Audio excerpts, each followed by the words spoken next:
everyone's on the same page. So I am Frank Russo. I am a professor here at Toronto Metropolitan, and I am the co-director of SingWell, together with... Hi, I'm Arla Good. I'm also an adjunct professor here at TMU and the other co-director of the SingWell project. Yeah, and so Arla and I have been working hard at elevating SingWell, and I'd say there's about a 10-year history to SingWell, at least, in terms of the roots of what we're up to, which is inclusive singing and social connectedness, along with looking at communication gains that can come from this kind of activity. But we really mobilized our work when we got this SingWell partnership grant, I guess, 5 years ago now. And we have been having an annual symposium where we try to get everyone on the same page, provide updates and motivation for the year to come, and that's what we're doing here today. So we like to say that SingWell drives research and practice to help people harness the power of group singing to support well-being and communication. We are a knowledge and mobilization partnership based here at TMU, bringing together world-leading researchers, many of the people in the room, examining the benefits of group singing alongside partners from across Canada and beyond. So I think that collectively, you'll hear more about this, I think there are about 50 different principal investigators in our research network at different universities around the world, and I think there's about a similar number of groups. So groups like Parkinson's Canada, for example, or Speech, Language and Audiology Canada. These are important partners, particularly as we move towards knowledge mobilization and implementation. So that's what these two icons are up here for. These are the two main things that we're up to in this partnership grant. We're interested in generating knowledge. That's the focus of what happens at universities beyond teaching, right? We generate some knowledge and we share some knowledge that exists already, but a big complaint about the kind of work that happens in universities is its knowledge generation for other academics or only for our students. How can we take this information and mobilize it? How can we get it into the community? How can we sustain it and allow it to live and really impact and benefit the lives of others? I mean, many of the Canadian academics have become aware of knowledge mobilization over the last decade because you have to write something about this in your grants, and we have varying levels of comfort with what knowledge mobilization means. I think Arla has always had knowledge mobilization in her heart and soul, and I've come to love knowledge mobilization, and I really see the value in impact, and I live right between these worlds. The project like SingWell makes it really easy. Like there's community partners who want to have singing groups for their community, for their population. So it's a very easy knowledge to mobilize in the community. So we need to be focusing our energy there, but we thank our partners for helping us along with that. Absolutely. If we were mobilizing knowledge about pancreatic cancer or something, or best practices, all good work, but harder to do. Yeah, fair enough. Okay, so some of the knowledge generation that we've been up to, that our partners have been up to, include the following. How and to what extent does group singing support psychosocial well-being in older adults? How and to what extent does group singing support communication function? So you'll hear from our friends at Singing with Parkinson's in just a little bit, and that's a great example of supporting communication function. So voices seem to be getting stronger, louder, ranges are getting bigger. But in addition to that, we have point number one, and you'll hear a collection of psychosocial outcomes over the course of the day. So we're also interested in the sociobiological underpinnings of these benefits. Why are people feeling more connected? Why are people feeling less pain? Can we explain this in some way through people's neurobiology? And we're making some progress there. The last point is also critical for the sustainability of our efforts. What is the cost effectiveness of a community singing program? So community singing, inclusive singing is not terribly expensive. You may need to support a new choir director, possibly an accompanist, possibly the space, but there are more expensive enterprises. That's great, but can we quantify what the benefits are? And can we show that they far outweigh the relatively minimal costs it takes to sustain this practice? So I think that's the area that maybe we've made the least progress on, but we're super motivated, and some of our work recently in social prescription that you'll hear about again today is moving us forward in that direction. Okay, so in the original grant, we laid out these 4 work packages, and the powers that be at SSHRC and the review committee thought that this was a good idea. We had a little bit of redirection. This is not a standard grant. It's a grant where there are phases, and they tell you what you should do and what you shouldn't do. And we ended up with these 4 work packages.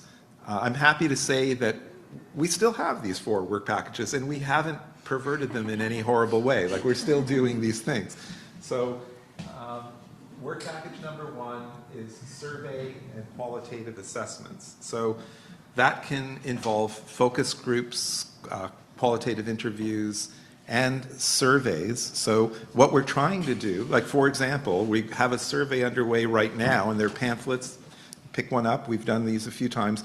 Are you a person with Parkinson's? SingWell wants to hear from you.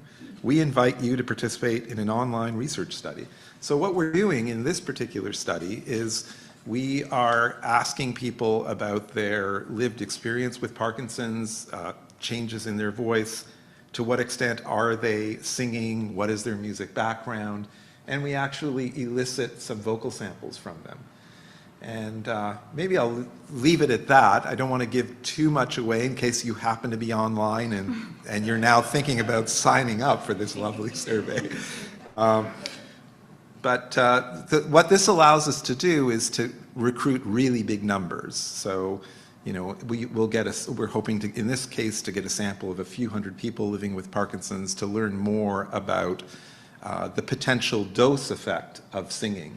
If I'm singing rarely versus I'm singing twice a week, what is the potential impact on my voice? This is the biggest work package, I would say, the effects on targeted outcomes. Maybe it's occupied most of our attention, and that's probably because it's the most traditional kind of academic research activity. It's a little more controlled. We identified 5 different communication challenges that singing seems to support. At the outset, we have added a couple of more since. But in each of those cases, what we're doing is we're seeding new choirs, and we are tracking the communication benefits and the social well-being benefits. So we have seeded choirs in, help me out, Arla, in hearing loss, Parkinson's disease, aphasia, lung disease, stuttering. Yes. So those are the 5 core areas. Thank you. I can do it, but by doing it together, it's more fluid. Yeah. All right. So what we've done in each case is we've tracked these communication outcomes, these social well-being changes, and there's been a collection of really interesting findings, some great publications from different members of our group. But at some point, our board decided that we need to get a little more intentional about the research we're doing. And we, at the end of these 7 years, we don't just want to have a smattering of interesting complementary findings. We would like to also have some really nice multi-site control studies. So multi-site control studies have been sort of become the gold standard in biomedical research. This is SSHRC, it's not biomedical research, so it's another clashing of worlds here. But the great thing about these multi-sites is that If one group does a controlled study and they see particular interventions, even if those interventions are biological in nature, there's often skepticism. Like, you know, Frank, Arla, they're biased. Like, the measures they've selected, what they're up to, they have an agenda.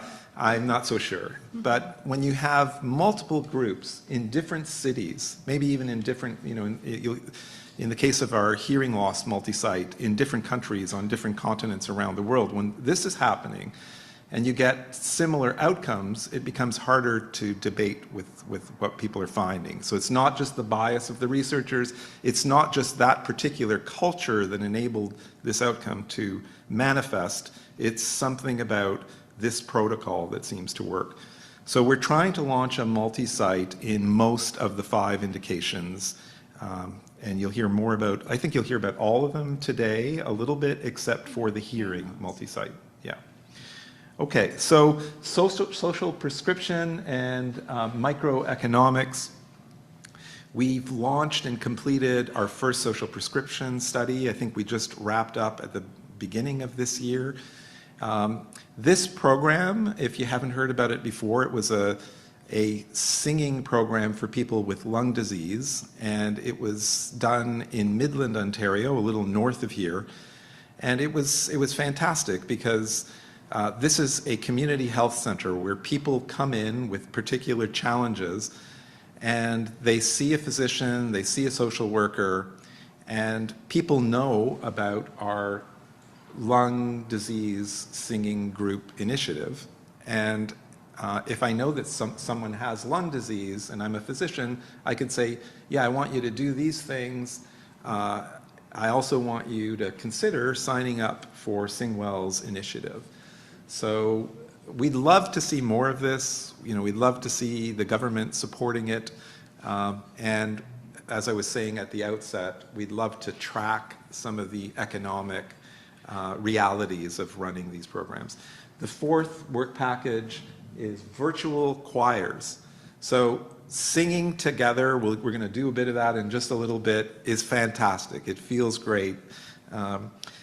But we can't all get out. We can't all come and sit in this lovely room in downtown Toronto. There are changes that accompany some of these challenges. So let's take Parkinson's as an example.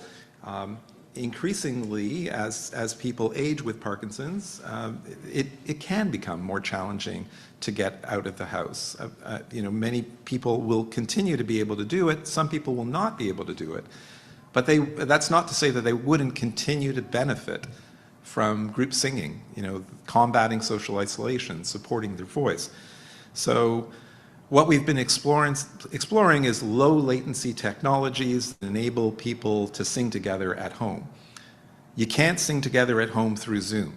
I'm sorry for our audience at home, and we say, like, we can, there are ways to do it, and Paul has figured out ways to do it that involve you singing on your own at home, and you're hearing the group that's live in a particular location, but we can't all hear our voices at the same time.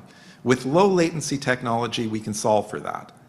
It's kind of creepy, and it works. So I've been in my basement and in my home, and you know, Arla's been in her home, and other partners have been around Ontario, and we've sung together, and it's amazing. Like, I get tingles. Like, it feels like we're in the same room, but we're not. So this is possible within a geographic radius of about 400 kilometers these days. And the technology is becoming more and more accessible. So we've completed 2 studies now in this area, and the good news is that we've found that some of the social well-being outcomes are comparable when you sing with other people online. One of those studies is nearing its way to publication. The other one, the manuscript has not yet been submitted, but we're really excited about that work. Okay, so this is a smorgasbord of good things that could happen to you if you sing with other people, and you'll hear little bits and pieces about all these things today. And I have to look at this because there's so many that I will forget. So, starting with psychological well-being, we have tracked that when people sing together, their cortisol reduces. I'll say as an aside, your cortisol seems to also reduce when you sing alone, so that doesn't seem to be a group effect in our view right now. I think it's actually pretty biomechanical. Ask me at the break. It improves mood. Group singing improves mood. It reduces anxiety. It increases people's thresholds. We think that those threshold elevations are linked to the cortisol reduction at this point. It increases feelings of confidence, self-esteem, and confidence.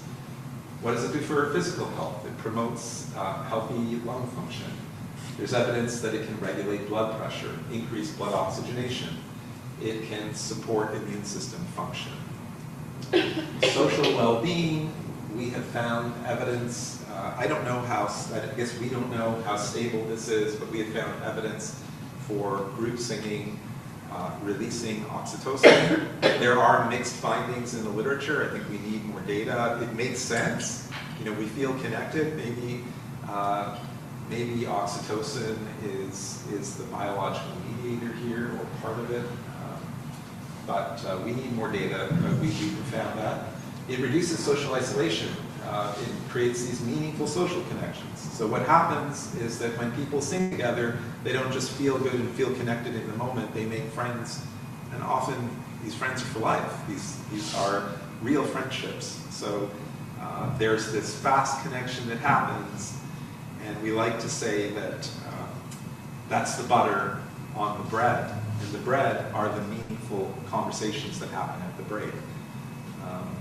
So that's an exciting thing that we see again and again. People are willing to cooperate and share resources. So we've done these controlled economic sharing studies where we give students essentially money, and we find that they're more willing to share when they have created music together. So it's a form of supporting organic peer support, and it can connect people to a particular culture. And last but not least, it can support communication function. So improve speech clarity and fluency, enhance auditory processing. This is another thing that may not be obvious, but we seem to be finding more and more evidence that singing can support hearing, and there's some clear neurobiological stories for why this might be, I should say stories, but mechanistic accounts of why this might be. Strengthen respiratory and vocal function. It may help learning a new language. You'll hear a little bit about that today. And it may reduce people's anxiety around communication. So sometimes we don't find a benefit of group singing in terms of vocal acoustics, but we do find that people are just more confident in their speaking voice. And they're just more willing to engage in social communication, which is obviously going to reduce their social isolation and all the sequelae that come from that. So this year, we've achieved a few things. These are just a few highlights.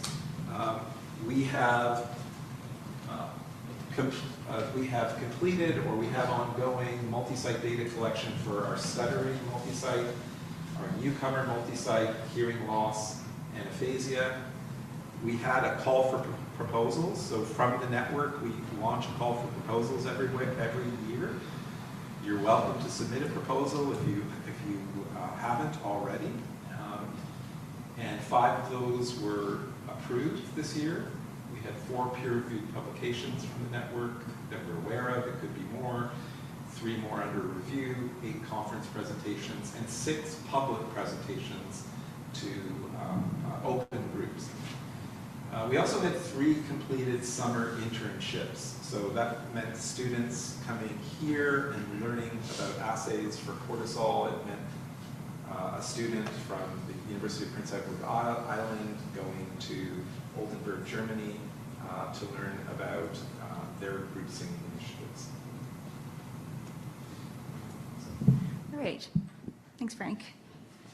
So yeah, as Frank mentioned, knowledge mobilization is really where I get excited and enthusiastic. Like, it's great to be better understanding the mechanisms of group singing and how it can benefit us, but what good is it if it's not getting out there into the communities and benefiting the people who need it? So how we're doing this, how we're scaling this practice, creating practical guidance and resources for starting a singing group. How do you do this? What training do you need? So this is something that we're starting to develop so that people can get trained to feel comfortable leading groups like these. We're developing a Canadian-wide group singing database. So I'll show you more about that, but this is a resource that people can access. People with lived experience, people who want to sing, physicians, allied health professionals can all access this resource online so that they can find the singing group nearest them, if it's in person or virtual, or if there's something specific for Parkinson's or aphasia. This is all stuff on the singing map. We are trying to grow the public awareness of the benefits of group singing so that more people understand that this is a valid intervention that we could be prescribing to our clients or that we could choose for ourselves to help us feel better. And building up the practice of group singing as a social prescription. So we just completed our first official best practice guide. This is for singing in long-term care and retirement homes. But a lot of the information that you'll see in this guide, it's up on the website, can be used anywhere. So this is going to give you information about what time of day to choose, how to set up your room, what songs to choose, what kind of warm-ups are best going to benefit the people that you're trying to serve. And so we are going to continue updating these best practice guides. We want to have one for each of the populations of interest. So we'll have one for Parkinson's, one for aphasia, and then of course for anybody who wants to sing, there's best practices for everybody. Here is our group singing map. So if you see the little dots on the map, those are singing groups across Canada, and you can filter based on what population you're looking for. So there's the aphasia ones, the dementia ones, aging adults. And like I said, we're hoping that this becomes a well-used resource for physicians or clinicians to direct the people that need singing in their life and that we can find the right singing group for them. We wrapped up the speaker series, The Art and Science of Singing Together. So we had 6 wonderful, informative sessions where we brought together researchers, practitioners, and individuals with lived experience to come together for a conversation about the benefits of singing. So we understood the theoretical mechanisms, we understand the practical mechanisms, and of course, the experience of singing in a group. So we focused each session on a population of interest, as Frank mentioned. These are the populations, and then one specifically on social connection and how we can feel together when we're singing together, which we're going to experience in a moment. So this was one way in which we were getting the word out to anybody. So we had over 100 registrants for these workshops online, and we hope to continue initiatives like this. And then the singing on prescription. So this is where we are working with care partners to deliver such programs. And we are evaluating the programs by measuring the outcomes and reviewing the practical challenges and advantages. So looking at the pathway, how are people finding out about these groups? Are they being referred by physicians? Are they self-referring? Are they hearing from a friend? So what is the pathway to get people into these types of singing groups? So we're building up that model, that pathway, and then we want to share this policy case with others. A few things to get excited about in the coming year. So we are launching a micro grant pilot project. So in partnership with the Older Adult Centres Association of Ontario, the OACAO, and the Alliance for Healthier Communities. So there's over 400 community sites that are eligible. We are going to be providing micro grants to help these different sites that want to have a singing group start a singing group. So to find the right facilitator, to find the right space, we're going to be providing peer support, resources online. They can access our best practice guides. We want to give them everything that they can to start a successful singing program. So we're very excited about this because we think the impact can be huge across Ontario. A lot of these sites are already rooted in the social prescription pathway that was created by the Alliance for Healthier Communities. So these are the community health centers. Actually, the project that Frank talked about at Chigamec in Midland, Ontario was one of these sites that had the pilot project. So there was a social prescribing pathway that existed there. and the SALCs, the Senior Active Living Centers, which some of them are part of this Links to Wellbeing Social Prescribing for Older Adult pilot. We are going to be launching our Parkinson's multi-site. So this multi-site, there's going to be 3 sort of nebulous sites because this is a virtual multi-site. So we are going to be using the technology that Frank mentioned, Jack Tripp, and starting a choir here in Toronto, one in Vancouver, and then one in the UK. And this is going to be all virtual, and we're going to be looking at the kind of outcomes that are important to Parkinson's, social well-being, psychological well-being, and the communication outcomes.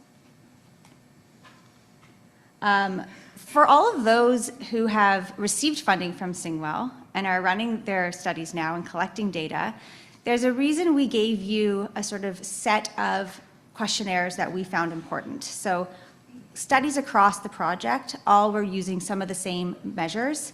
And the reason we're doing that is because at the end of the project, we want to pool all of these data together and analyze it. Sean's nodding because he's in charge of that. So Sean has created a beautiful spreadsheet with all of the potential measures that you've been using in your studies. If we had a spotlight, it would shine down on Sean right now, and there'd be dramatic stand music. up and wave. So if you need support with that, just let us know, but you will be receiving an email from myself or from Fran to be collecting your data so we can get started on that analysis. And we're looking in the final years towards developing these best practices and accreditation training. So we want to develop a training program that anybody with any background, but we see some particular backgrounds of interest. So people who have a background in speech language therapy, in music therapy, in choral direction, in social work, coming to take this upskill training program where they can get accredited to lead groups like this so that they feel confident, so that the group feels safe, so that doctors feel safe prescribing it, that it's all sort of validated in this way. So this is something we're excited about in the coming years. And we've also had these pretty exciting conversations with the TMU Medical School. So we're talking about what we're calling the sprinkle method of sprinkling in some of these benefits of singing throughout the curriculum to be training the next generation of doctors to be thinking in this way, more holistically, that singing could be an option for someone with Parkinson's. So when they're doing their Parkinson's session, they're going to learn how singing might be an option for them. I just wanted to quickly point you in the direction of these new reporting guidelines. So for those of you who attended the symposium last year, we talked a lot about how we're writing up our findings, how we're talking about the interventions that we're running, what information we're providing, and it frankly is insufficient. So we're not really explaining what we're doing. And this group of researchers just announced these reporting guidelines. So there's an actual checklist of when we're writing these things up for a manuscript to make sure that we're providing the information so that anybody can replicate what we're doing. So I can send this to everybody who attended this symposium afterwards, so you can see the checklist and what we should be writing about, so that we're doing this in a way that other people can do it too. So I know I'm at fault. Sometimes I just write like, okay, and then they sang for 45 minutes. Well, what did they sing, and how did it look? And so with this checklist, we can be more accurate, more precise. And no presentation is complete without a short video. We created this video in long-term care. So these are individuals living with mild to moderate dementia, and they sang with SingWell for a 12-week program.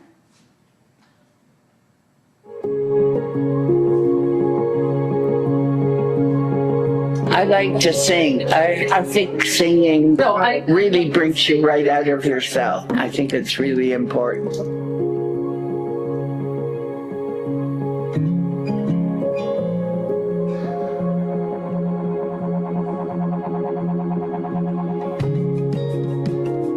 Even just doing the exercises of learning to breathe again, and also upper body shrugs and stuff like that, and you begin to feel that you're connecting not only with the airstream, but the life force.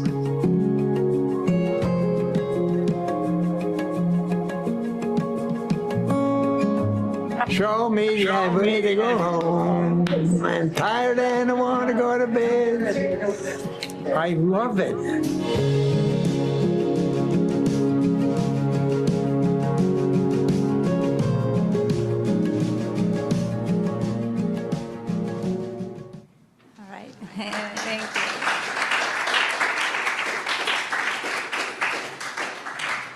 So thank you all for being here. I see this as it's a symposium, yes, but it's really a celebration of what we're doing as a network, as a discipline, that we are, uncovering the benefits of singing and spreading the good word. So this isn't possible without people like yourselves coming and sharing your knowledge that you've been generating. And it's also not possible without the practice. And so I'm really excited about our next event of the day, and I'll pass it off to